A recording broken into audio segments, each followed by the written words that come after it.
حضرت علی رضی اللہ تعالیٰ عنہ کی خلافت کے زمانے میں لوگوں نے حضرت علی سے بغاوت کی اور زبردست بغاوت کی، جنگ ہوئی، اس جنگ میں حضرت علی رضی اللہ عنہ کامیاب رہے، آپ کی فوج کامیاب رہی، بغاوت کرنے والے بھاگے۔ تو ساتھیوں نے کہا کہ یہ بھاگے جا رہے ہیں، حکم تو یہ ہے کہ اگر بھاگے تو ان کا پیچھا کرو، ان کی جڑ کاٹو۔ آپ ان کی جڑ کیوں نہیں کاٹتے؟ ان کے مالوں پر قبضہ کیوں نہیں کرتے؟ حضرت علی نے فرمایا کہ یہ کوئی غیر تھوڑے ہی ہیں، یہ تو ہمارے بھائی ہیں۔ اخواننا بغوا علینا، ان کا اپنی فوج سے کہا اخواننا بغوا علینا، یہ تو میرے بھائی ہیں، ہاں انہوں نے بغاوت کی، ان کو بغاوت کی سزا ہو گئی، اب یہ بھاگ جانے دو۔ ان کے ساتھ وہ معاملہ نہیں کرنا ہے جو میدان نظم کے دشمنوں کے ساتھ کیا جاتا ہے، کیوں ہمارے بھائی ہیں۔ حضرت علی کی زندگی یہ ہے کہ مخالفت کوئی کرے بھائی تو کیا طریقہ ہے، وہ حضرت علی کی زندگی میں اور عثمان کی زندگی میں۔ حضرت عثمان نے تو صبر کیا، حضرت علی سے طریقہ بھی بتایا، جی ہاں، کہ ہمارے مخالف کرتے ہیں شدت، یہاں کہ ہمارے بھائی ہیں، یہ درگزر کریں گے، معاف کریں گے، اخواننا بغوا علینا۔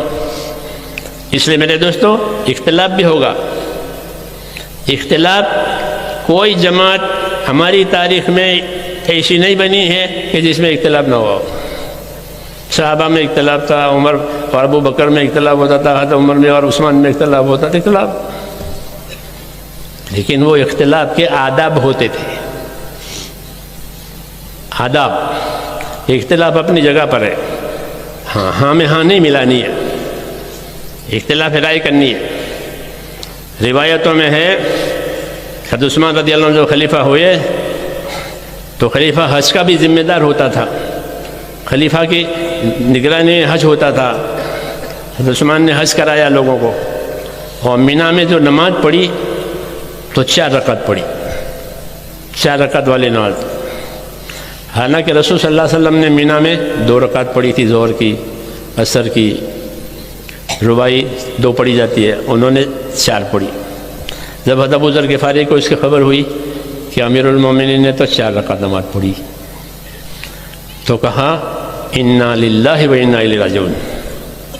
پھر دلیل دی کہ حضور نے 2 پڑھی، ابو بکر نے 2 پڑھی، عمر نے 2 پڑھی، انہوں نے 4 پڑھی، انا للہ و انا الیہ۔ لیکن جب نماز کا وقت آیا تو حضرت ابو ذر نے ان کے ساتھ 4 پڑھی،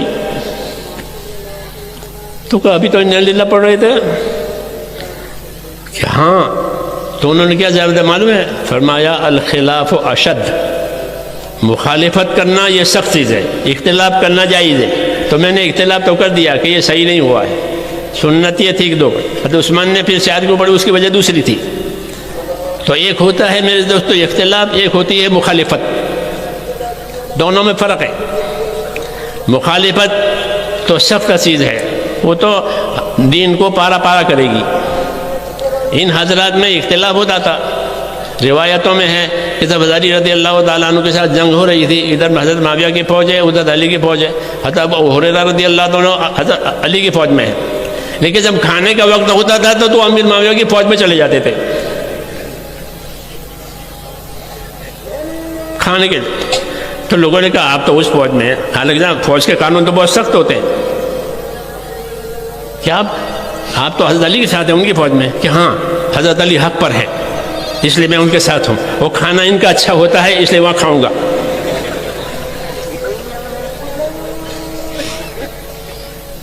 حضرت معاویہ کے ساتھ شامی فوجیں تھیں، اور شام جو ہے ہرا بھرا ملک ہے، حجاز جو ہے یہ تو گرم ملک ہے، کھجور پیدا ہوتی ہے، اور وہاں ہر قسم کے پھل پیدا ہوتے ہیں شام میں، انگور اور کیا کیا۔ الشام و شبیہ حضرت ابو بکر کے شام تو پیٹ بھرا ملک ہے، تو ان کے پاس کھانے اچھے ہوتے تھے فوج کے پاس۔ تو ابو ہریرہ رضی اللہ عنہ رہتے تھے تو حضرت علی کی فوج کے ساتھ، لیکن کھانے کا وقت آوے تو کہ وہاں کیوں کہ ہمارے بھائی ہیں، ان سے ہمارا اختلاف ہے مگر ہمارے بھائی ہیں، اس لیے کھانا اپنے بھائیوں کا جا کھائیں گے، اور چونکہ علی حق پر ہے تو اس ساتھ تو ان کا دیں گے۔ ایسی کوئی مثال ہے؟ یہ اخلاص والے ہیں، یہ اختلاف بھی ہے، ہاں اور کہ بھائی چارہ بھی ہے. اچھا وہ لوگ بھی نہیں کہتے تھے کہ تم تو ان کے آدمی ہو, نہیں یہاں نہیں کام کر سکتے؟ کہ نا کہ کیوں کہ ہم صحابی ہے, اللہ کے نبی کے صحابی ہے, ہمارے بھائی ہے, آؤ کھانا کھاؤ. یہ اختلاف اور مخالفت کا یہ فرق ہے. ہم نے یہ نہیں سیکھا, اس لیے اختلاف تو سائڈ پر ہو گیا اور مخالفت آ گئی, دشمنی آ گئی. اس کی کوئی جگہ دعوت میں نہیں ہوتی. ہاں یہ بات ضرور ہے کہ دعوت کے اصول ہوں گے تو دعوت ہدایت کا ذریعہ بنے گی, اور دعوت کے اصول بگاڑیں گے تو یہ دعوت عداوت کا ذریعہ بنے گی. پکی بات ہے, یہ دشمن بن جائیں گے. دعوت عداوت, جی ہاں. جیسے آگ ہے کہ آگ سے کھانا پکاؤ تو نعمت ہے, وہ کوئی غلط استعمال کرو تو پھر وہ آگ جان لے گی. دعوت میں طاقت ہے. اس لیے نبیوں نے دعوت دی ہے, صحابہ نے دعوت دی ہے, اور ان دعوت میں ان تینوں چیزوں کو انہیں جمع کیا ہے: صحیح یقین, صحیح عمل, صحیح اخلاق. ومن احسن قولا ممن دعا الى اللہ وعمل صالحا وقال اننی من المسلمین. اس میں یہ تینوں چیزیں آ گئی ہے کہ اللہ کا یقین اور اللہ کے پسندیدہ عمل, واننی من المسلمین, میں بھی ایک مسلمان ہوں. تواضع ہے, اخلاق ہے. علماء نے لکھا ہے کہ اس آیت میں یہ تینوں چیزیں آ گئی ہے جو دعوت کے لیے ضروری ہے کہ ایمان بھی آوے, عمل بھی آوے, اخلاق بھی آوے. بھئی میرا بھائی ہے, میں اس کا بھائی ہوں, اس کا مجھ پر حق ہے. ہاں یہ صحابہ کی مثالیں ہیں. ہاں یہ اختلاف بھی کیا ہے, اور سخت اختلاف. بعد مرتبہ عمر اور عثمان رضی اللہ عنہ میں رائے میں, مجلس میں اتنا زبردست اختلاف ہوتا تھا, اور اتنی بات میں گرما گرمی ہوتی تھی کہ لوگ ایسا سمجھتے تھے کہ اب آئندہ یہ بات بھی نہیں کریں گے ایک دوسرے سے. پھر کچھ نہیں, جیسے تھے ویسے کے ویسے. کیوں کہ دلوں میں بات نہیں ہے, دل صاف ہے. اختلاف کرنا ہے, اختلاف تو کرنا, ہاں میں ہاں ملانا صحیح نہیں ہے کہ ہاں سب ٹھیک ہے کہ نہیں, یہ صحیح نہیں ہے. جو چیز صحیح ہے اس کی رائے دی جائے گی, اس کی رائے لی جائے گی, اسی میں اختلاف ہوگا. اور یہ اختلاف رحمت ہوتا ہے, کیونکہ ایک آدمی ہو تو اس کو ایک ہی بات سمجھ میں آئے گی, اور 10 آدمی ہوں تو 10 رائیں آئے گی, 10 پہلو کھلیں گے, الگ الگ ہوگی رائے. اس لیے مشورے کی سنت کو جاری کیا ہے حضور صلی اللہ علیہ وسلم نے, کہ مشورے کی سنت کی وجہ سے رائیں تو مختلف ہوگی لیکن مختلف صلاحیتیں کام کرے گی. ہاں کوئی نرم ہے, کوئی گرم ہے, کوئی محنتی ہے, کوئی خدمت کرنے والا ہے, کوئی ذکر کرنے والا ہے, کوئی عبادت کرنے والا ہے, کوئی مال زیادہ خرچ کرنے والا ہے, مختلف ہوتے ہیں.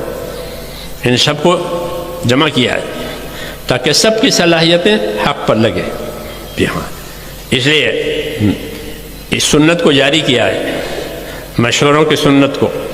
ہاں کہ مشورہ کرو, مشورے سے کام کرو. حضرت علی نے پوچھا, یا رسول اللہ آپ کی وفات کے بعد بھی تو مسائل پیش آئیں گے, ابھی تو آپ موجود ہیں, کوئی مسئلہ آیا تو آپ کے سامنے رکھ دیا, آپ کے بعد بھی مسائل پیش آئیں گے. اگر قرآن شریف میں اس کا حل ملا تو الحمدللہ, اور قرآن میں نہ ملا, حدیث و سنت میں اس کا حل ملا تو بھی الحمدللہ. لیکن اگر ہم کو اس کا حل نہ قرآن میں ملے نہ حدیث میں ملے تو کیا کریں؟ تو آپ نے فرمایا کہ اللہ کے نیک بندوں کو جمع کرو اور ان سے مشورہ کرو, ایک آدمی کی رائے پر دار و مدار مت رکھو.